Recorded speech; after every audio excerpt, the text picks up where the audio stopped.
Alors, donc, Elia Kostova, médecin, va présenter l'atelier sur la santé de la Fondation Kesh.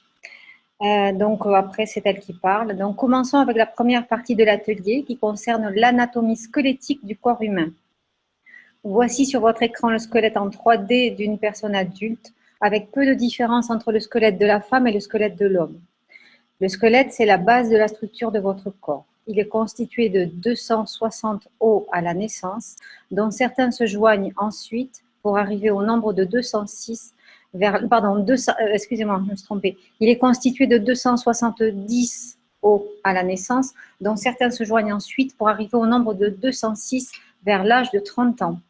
On distingue les os du corps selon différents critères. Le premier groupe d'os dans le squelette se divise entre le squelette axial et le squelette appendiculaire. La signification de cela, c'est parce qu'ils ont une fonction différente. Le squelette axial, comme on le voit sur le modèle en 3D, est formé par la colonne vertébrale et ensuite, vers l'avant, il apparaît la cage thoracique constituée des côtes. Ça ressemble à une boîte, vous voyez ici la poitrine. Et une autre partie de votre squelette axial, le crâne, qui est également constitué de plusieurs. Excuse-moi, tu n'as pas partagé ton écran, donc en fait, on ne voit rien, nous. Ben oui, alors attends. Il faut que tu ailles. Mais tu veux me voir en moi, c'est pas important de me voir si. Non, pas toi, ton écran. Parce que tu nous dis que tu fais référence à quelque chose qu'on ne voit pas. Ah, alors attends. Alors, la vidéo, si tu ne l'as pas, je vais la chercher. Si tu ne l'as pas, on va la chercher, c'est pas grave. Alors, ouais, moi c'est la première fois, c'est un baptême un peu bizarre. Tu l'as sur ton écran, toi? Je vais la chercher, je vais la chercher. Partager l'écran, c'est ça? Oui, tu as une petite barre dans Zoom en bas, et il y a une petite valise avec une flèche vers le haut, là. C'est partager l'écran. Est-ce que vous avez, là, j'ai partagé, moi? Pas pour l'instant. On n'a rien. Alors, partagez le... Attends, bouge pas. Partagez l'écran. Ça y est. Ça arrive. Là, vous... Voilà, donc, ça veut dire que vous avez la vidéo en même temps que je parle. Oui, il faudrait que tu nous mettes la vidéo là. Non, mais nous, on peut la mettre par contre. Tu vois mon écran, moi? Oui, on voit ton écran, Eve. Si tu ne peux pas, Eve, tu nous dis, je vais chercher la vidéo. Ah, tu vois mon écran, d'accord, ok. Non, je ne peux pas. Là, je t'avoue que c'est hors de mes compétences à l'heure actuelle. Non, non, mais ça, on peut le faire, nous. C'est que je pensais que tu avais quelque chose, des photos ou quelque chose. Mais on va partager la vidéo. Je vais la chercher. Non. Je n'ai pas eu, je suis désolée. Donc, c'est une première, hein, ça s'arrangera plus tard. Oui, il n'y a pas de souci. Yves, il va récupérer la vidéo. Tu sais où elle est, Yves? Oui, ça arrive, ça arrive. Dans Trello, sinon. Tu l'as dans Trello.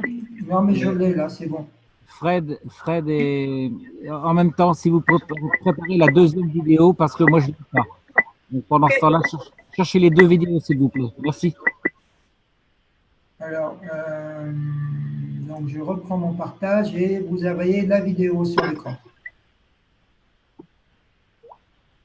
Voilà. D'accord, donc il faut que je me cale. Mais j'ai pas mis le son. Hein. D'accord. Voilà, avec les. Attends, je fais juste une pause. Mais le truc, c'est qu'avec cette vidéo, vous pouvez pas, ça va durer un quart d'heure. Je ne comprends pas bien là. Moi, j'ai un quart d'heure. C'est comme tu nous dis il faut regarder l'écran pour voir le modèle en 3D. Je pensais qu'il y avait un modèle en 3D. Voilà, je l'ai. Vas-y, tu peux reprendre. Voilà. Après, je pense que chacun peut le trouver. Parce qu'un squelette, c'est pas très compliqué. Mais bon, alors je reprends. Vous voulez que je reprenne ce qu'on va faire, Eve, à chaque fois qu'il y a des images, tu me demanderas d'avancer sur la vidéo. Oui, merci beaucoup. D'accord, ok. Et toi, tu es Jean-Jacques, c'est ça? Je suis Yves. Yves, d'accord, bonjour Yves. Ok, donc, alors je reprends. Donc, voici sur votre écran le squelette en 3 dimensions d'une personne adulte, avec peu de différence entre le squelette de la femme et le squelette de l'homme. Le squelette, c'est la base de la structure du corps. Il est constitué de 270 os à la naissance, dont certains vont se joindre ensuite pour arriver au nombre de 206 vers l'âge de 30 ans. On distingue les os du corps selon différents critères. Le premier groupe d'os dans le squelette se divise entre le squelette axial et le squelette appendiculaire, qui sont deux endroits différents du corps. Et on les divise parce qu'on On les distingue parce qu'ils ont une fonction différente. Alors, il faudrait changer d'image peut-être. Il y a Oui, quelqu'un qui... j'arrive. Il y a Ouais. quelqu'un sur leur clavier, on entend, il y a quelqu'un qui... Oui, ça a été moi qui... c'est Oh, moi ok. J'avais pas enlevé mon Encore, micro. J'avance, encore, voilà. encore. Encore? Oui, ça sera un moment où on a divisé, où il y a deux couleurs sans doute sur le squelette. Non, alors c'est bon, non, arrête, c'est bon, tant pis. Donc, vous allez l'imaginer. Donc, le squelette axial est formé par la colonne vertébrale, la cage thoracique, les côtes donc, qui ressemblent à une sorte de boîte, vous voyez, et une autre partie du squelette axial est le crâne, constitué. Non, non, n'avance pas. De nombreux os également. Tous les os sont connectés entre eux. Le squelette appendiculaire est formé par la ceinture scapulaire. Je vais expliquer ensuite ce que c'est, la ceinture pelvienne et les membres supérieurs et inférieurs. Ce squelette appendiculaire désigne, sur les 206 os que comprend le corps humain à l'âge adulte, les 126 qui composent les membres supérieurs et inférieurs, ainsi que les ceintures osseuses, dont la ceinture scapulaire et la ceinture pelvienne. La ceinture scapulaire se compose des os des épaules, des clavicules et des omoplates. La ceinture pelvienne se compose des os des hanches et de ceux du bassin, les os iliaques, le sacrum, le pubis. Le membre supérieur se compose de l'humérus, du radius, du cubitus, de tous les os du carpe, main et poignet. Et le membre inférieur se compose du fémur, du tibia, du péroné, de la fibula, donc qui est le péroné, et de tous les os de la cheville et du pied. Tous ces os sont bilatéraux, on les trouve à gauche et à droite du corps, et ils sont reliés les uns aux autres par des ligaments et avec ce que nous appelons en latin sutura, c'est-à-dire ce sont des articulations fibreuses.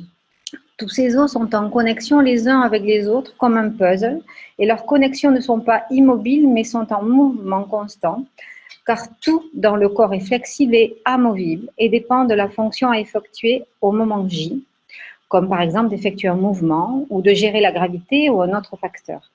Cela signifie que la connexion entre tous les os est ajustable aux besoins du corps en essayant sans cesse d'adapter le corps à l'environnement. Cela signifie que si vous changez la gravité ou le champ électromagnétique, tout ce que vous voyez sur ce modèle en 3D sera probablement changé, comme la fonction ou les endroits où les os se connectent les uns aux autres. Donc, quelle est la fonction de votre squelette ? La première fonction du squelette, c'est le soutien de tous les organes internes qui sont placés à l'intérieur de la structure osseuse. Le cerveau est à l'intérieur de la structure de crâne, ce qui signifie que le crâne protège le cerveau. Tous les organes internes qui sont à l'intérieur de la boîte appelée la cage thoracique, faite de côtes, protègent les organes vitaux internes de la poitrine pour qu'ils ne soient pas blessés. Et en fait, la densité des os et le poids qu'ils sont capables de gérer étant bien plus résistants que l'acier, ils sont faits d'une manière à protéger vos organes et leurs fonctions internes. Une deuxième fonction du squelette, c'est le mouvement. Quand on fait un seul geste de la main, on utilise déjà plus de 50 os. Si on veut écrire ou si on veut montrer un point avec un doigt, on utilise déjà 20, 25 à 30 os, organisés avec des muscles et des ligaments pour faire ce mouvement. Une autre fonction des os est de fabriquer du sang. Durant la vieillesse, à l'intérieur des os trabéculaires dont on va parler plus tard, qui sont les os longs du corps, et donc à l'intérieur de ces os, on commence à fabriquer et à produire des cellules sanguines de la moelle osseuse. Dans l'enfance, la fonction donc de produire du sang, de fabriquer du sang, est également présente dans l'os pelvien, dans une partie des vertèbres et dans une partie des os de la poitrine. Mais quand on va plus loin dans sa vie, qu'on atteint l'âge de 30 ans, on produit aussi le sang depuis l'os trabéculaire et dans la moelle osseuse. Le squelette régit aussi la régulation endocrine. Les cellules osseuses libèrent une hormone appelée ostéocalcine qui contribue à la régulation de la glycémie, du glucose et de l'endroit de stockage de la graisse dans le corps. L'ostéocalcine augmente à la fois la sécrétion de l'insuline et la sensibilité, en sus de stimuler le nombre de cellules productrices d'insuline et de réduire le stockage de la graisse. Dans les os, donc, on est en mesure de stocker dans la matrice osseuse du calcium, et cette matrice osseuse est, c'est mal tourné ça. En fait, dans nos os, on est capable de stocker du calcium dans la matrice osseuse. Et cette matrice osseuse est isolée avec le métabolisme du calcium. Ça, j'ai pas trop compris la traduction, mais bon.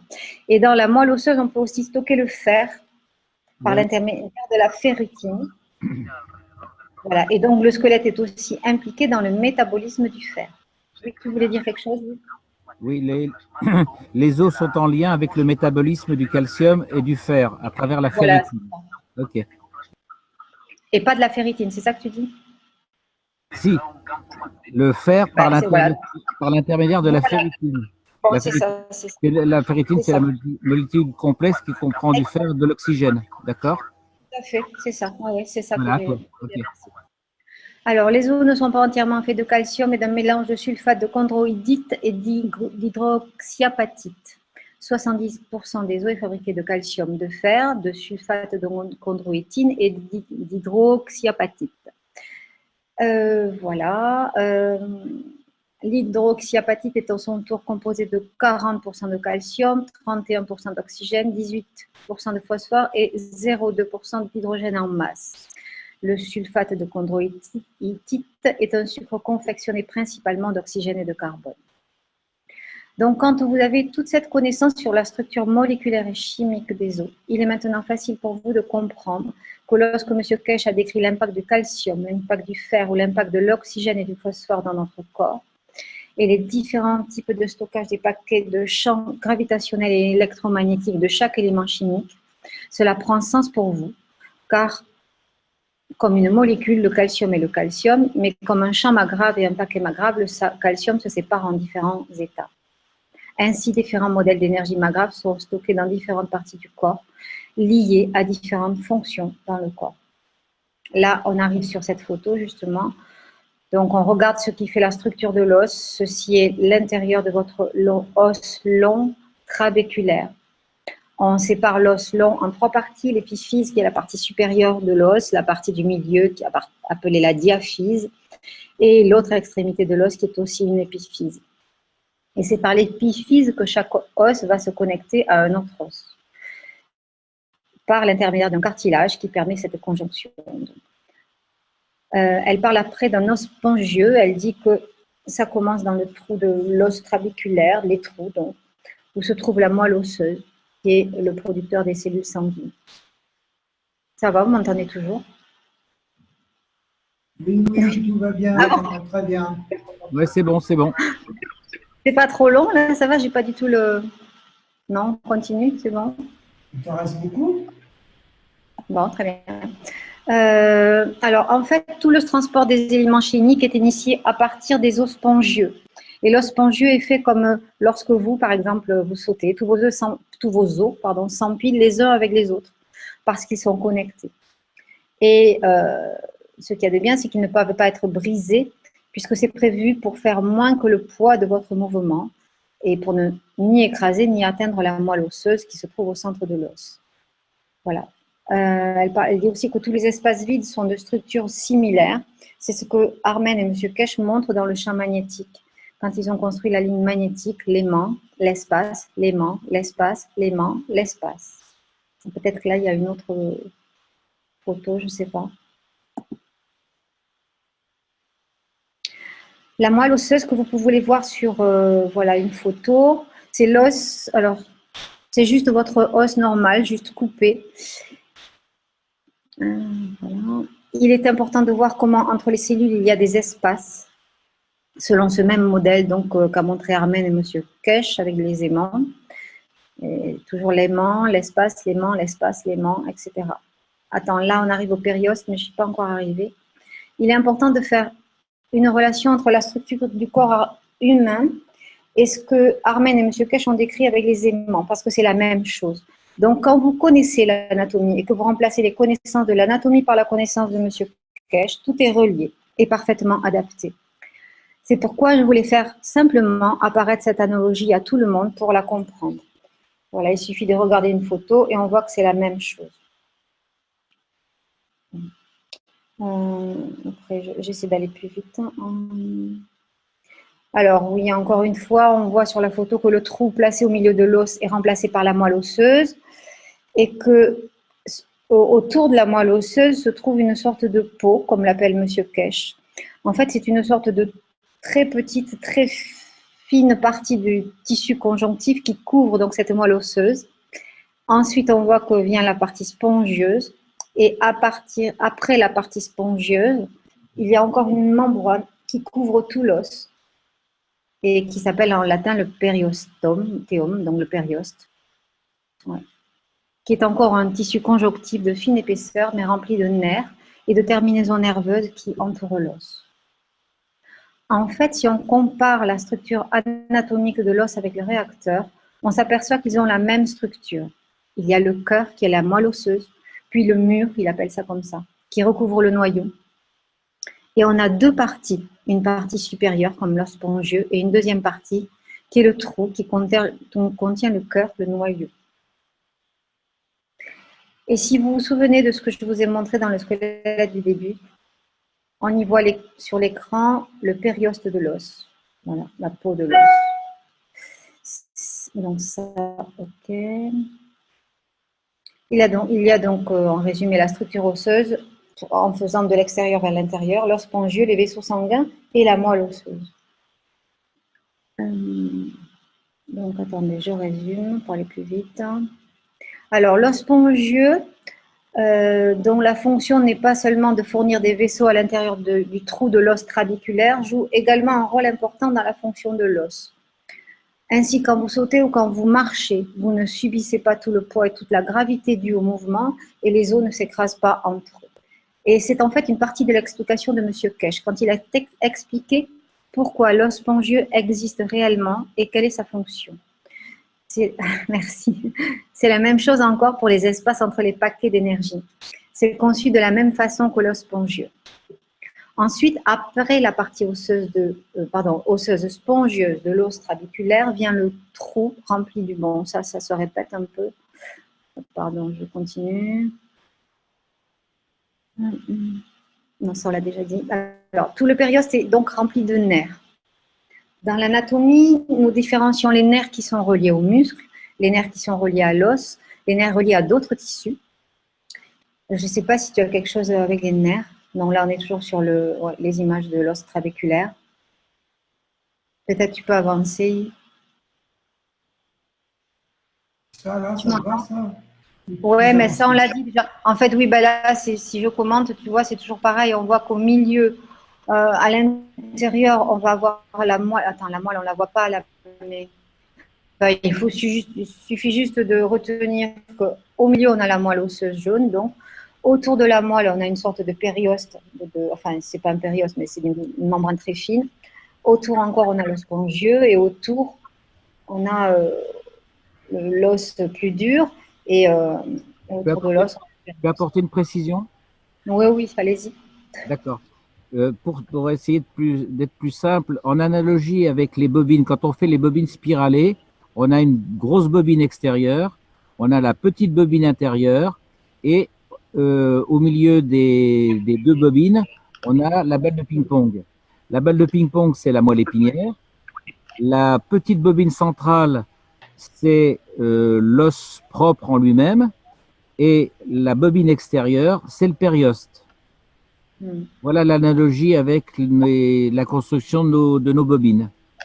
Voilà. Il ne faut pas confondre l'os spongieux. Si vous regardez l'image, c'est la partie tout en haut dans la tête de l'os. Voilà, ça c'est l'os spongieux. Et si vous regardez bien dans une coupe microscopique l'os spongieux, on a l'impression d'une structure en nid d'abeille, exactement. Donc, chaque petite alvéole en nid d'abeille représente comme un atome de carbone, nano. Voilà, j'ai terminé. Non, mais merci beaucoup, parce que moi, j'ai fait que traduire, retranscrire, et je ne fais pas le lien comme tu le fais, donc c'est très, très intéressant. Non, mais c'est bon, sinon c'est bien, pas de problème. Merci. Je n'ai pas de connexion. J'y tends. Alors, après, on est en rythme, et Jean-Jacques, il doit enchaîner derrière toi. Il connaît le dossier, il va enchaîner si tu veux bien derrière. D'accord, très bien. En tout cas, merci Merci. beaucoup pour ta participation. Ève. Merci Ève. Un grand merci. Merci. Non, mais Eve, c'était très bien. La traduction était parfaite, hein. Alors, Non, moi, mais c'est qu'il faut, je vais essayer il faut de. beaucoup plus aller Voilà, plus alors vite. moi, je vais résumer un petit peu plus de façon condensée, parce que sinon, on va y passer beaucoup de temps. Donc, je poursuis après ce que je viens de dire. Donc, les fonctions de l'os sont à l'intérieur, de par la trame spongieuse et de par sa moelle. Le périoste, il a simplement une fonction de protection. Et dans un cours ultérieur, on verra comment la lymphe entre dans l'os et ressort de l'os. Parce que la lymphe a un rôle vraiment très important. Pour l'ensemble de la structure osseuse, la force de gravitation commence par le crâne, descend dans la colonne vertébrale, puis Allô? Il y a un problème? Allô? Oui, Non, allô? non, c'est toi qui fais tu es en écho avec toi-même. Il y a quelqu'un qui parle en même temps. C'est ton écho, c'est l'écho de ton micro, Jean-Jacques. Ah bon, c'est étonnant. Non, Là, non, c'est- j'ai coupé un micro qui était ouvert. Il y avait un micro D'accord. ouvert, d'accord. Donc je reprends. Donc l'ensemble de la structure osseuse, de par sa force gravitationnelle, elle commence par le crâne, descend vers la colonne vertébrale, puis dans les hanches, pour se propager jusqu'aux orteils. Et ceci grâce à ce qu'on appelle des lignes de force qui partent depuis la tête de l'os pour aller vers l'autre extrémité de l'os. Donc ce sont comme des sortes de lignes droites ou un peu comme les ogives dans une église, vous voyez? Si vous regardez la nef d'une église, vous avez des arcs-boutants. L'os, il est construit de cette façon pour propager la force de gravitation. C'est pour ça que l'os est solide. On peut comparer l'os à une poutrelle de fer qu'on appelle un profilé. Un profilé, il n'y a pas besoin de beaucoup de métal, mais c'est beaucoup plus solide. Donc l'os, il a la constitution d'un profilé. C'est pour ça qu'il est à la fois léger, mais extrêmement résistant, plus résistant que l'acier. Les zones de plus grande force de gravité sont les zones de plus forte densité osseuse, bien évidemment. Les os les plus solides et les plus importants étant donc le fémur et le tibia. Là, vous commencez à entrevoir pourquoi, quand on fait les ganses, notamment les patchs, ah ben voilà une très bonne image. Hein. Vous voyez donc au centre le trou qui comporte la moelle épinière et qui correspond à la balle de ping-pong. La deuxième partie noire, c'est ce qu'on appelle l'os propre, et autour, la zone blanche, c'est le périoste qui correspond à la grosse bobine. Je poursuis. Donc, je disais que le fémur est un des os les plus importants. Et c'est pour ça que quand on fait... C'est le plus important parce que c'est lui qui comporte la plus grande densité et la plus grande surface osseuse, à la fois en production et à la fois en importance, comment dire, en importance et en longueur. Donc, voilà pourquoi, dans certains, on fait placer des patchs au niveau des fémurs, parce que c'est là où se trouve le maximum de production de calcium et de lymphe.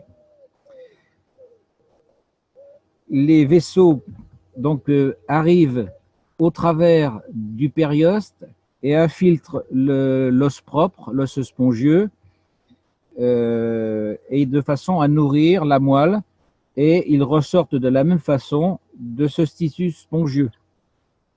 Le système par conséquent est donc trinaire. Le cerveau, qui est un état liquide, est un générateur, c'est le premier générateur. Le cœur et les poumons sont un second générateur, et les os du bassin garantissent la protection des organes reproducteurs, c'est le troisième générateur. Donc vous commencez déjà à voir l'analogie avec, ou la trilogie, quand on nous fait placer 3 types de réacteurs, par exemple, en triangle, avec l'homme, l'âme de l'homme, au sommet de la pyramide. Est-ce que vous avez des questions à partir de maintenant, ou est-ce que je continue? Je pense que là, c'est assez simple pour l'instant. Apparemment, il n'y a pas de questions. Donc je continue. Donc là, Kesh intervient après l'intervention du docteur Kosova et il pose la question suivante. avant de commencer les études anatomiques, il se demande quelle est la nécessité d'un organe, quelle est sa fonction et sa fonction est-elle nécessaire et en quoi elle est nécessaire. Par conséquent, en quoi le squelette est-il nécessaire à l'homme? Pourquoi passe-t-on de 270 os à la naissance et pourquoi 70 de ces os se sautent-ils au cours de la construction du squelette? Pourquoi y a-t-il une boîte crânienne? En fait, notre structure ne diffère pas de celle d'un poisson. La seule différence, c'est que la queue du poisson, chez nous, est coupée en deux. Donc nos deux membres inférieurs, à partir du sacrum, représentent la queue d'un poisson. D'ailleurs, on se base sur la phylogénèse, c'est-à-dire la phylogénèse, c'est l'évolution, la science de l'évolution des espèces. Et je fais une petite digression. Je travaille en microkinésie et en microkinésie, on ne travaille que sur la phylogénèse.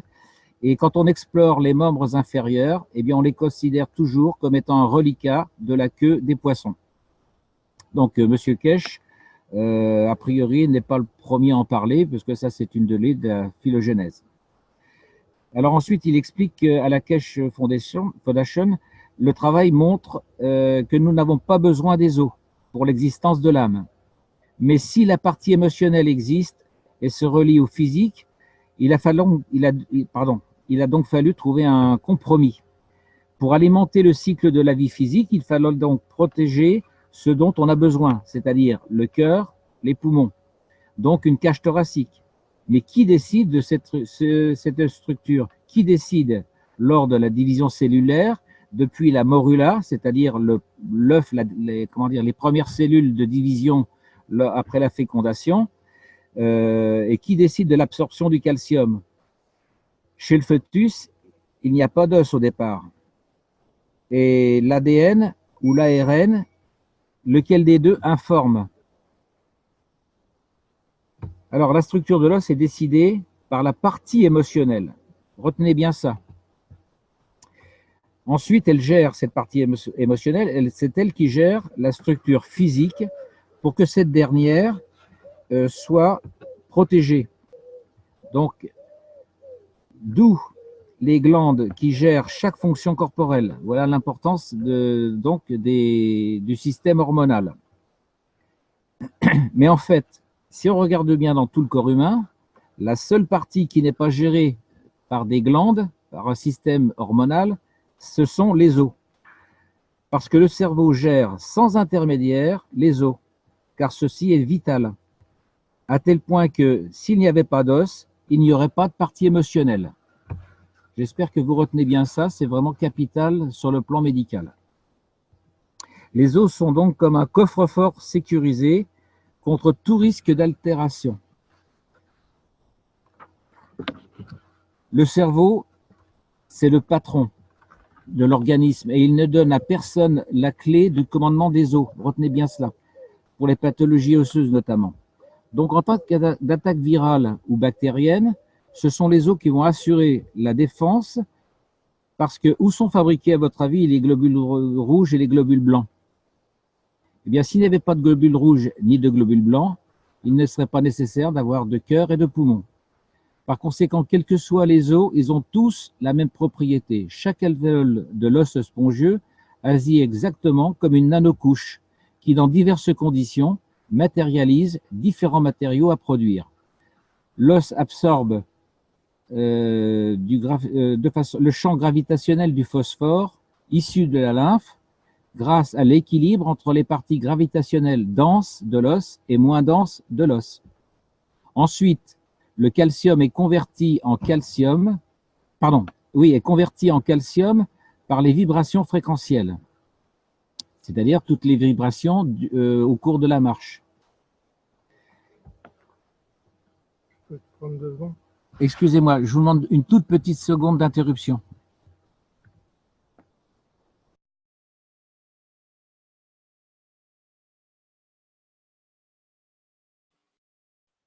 Yves, profites-en peut-être pour leur expliquer ce qu'on a décidé de faire avec les 48 workshops. Là, excellent, oui, tu peux le dire toi-même si tu veux. Excusez-moi, je peux reprendre, ça y est. Okay. J'avais un ami qui avait besoin d'un antalgique urgent pour son enfant. Je peux reprendre?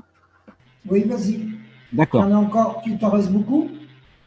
Oui, hein, il y a beaucoup. Parce qu'on dérape beaucoup sur le temps, là. On dépasse beaucoup? Oui. Bon, eh bien, je vais essayer de faire assez vite. Qu'est-ce que je pourrais résumer?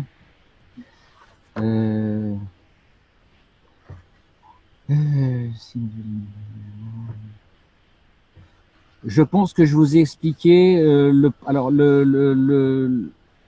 principal en ce qui concerne l'os et ses rapports avec le Maghrave du point de vue architectural.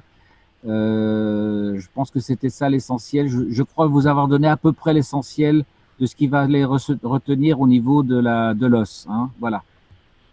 Après, on va. Ce qui serait intéressant, on a le texte entier traduit de façon claire, sans support de la vidéo, et ça serait. Il faudra que vous le relisiez, je pense. Donc, on peut stopper là pour ne pas dépasser du temps, si vous voulez. D'accord. Hein? Très bien. Excellent. Oui. Merci beaucoup, Jean-Jacques. Merci, Ève. Merci, Jean-Jacques. Bah, c'était très intéressant quand même, mais peut-être que la prochaine fois, donc il faudra qu'on prévoie plus de temps pour ça ou que vous fassiez des résumés encore plus condensés. Je ne sais pas comment. Oui, oui. Alors, bon, là, j'ai eu du mal de condenser parce que bon, j'étais pas dans les conditions optimum cette semaine, mais dans le futur, j'essaierai de condenser davantage. Voilà. Oui, je pense qu'on peut améliorer les choses et puis aussi de joindre avec les images, avec les photos, faire quelques copies d'écran pour pouvoir illustrer votre propos parce que ça améliore énormément la qualité de la transmission. Oui, tout à fait, hein. Mais bon, alors c'est vrai qu'étant de la partie médicale, je trouve qu'il y a tellement de choses qui sont importantes à transmettre que c'est pas facile à condenser. Hein. Voilà. Ben oui, c'est tout l'art du résumé. Voilà, parce qu'il y a plein de choses techniques dont j'aurais voulu encore communiquer, mais bon, on va arrêter.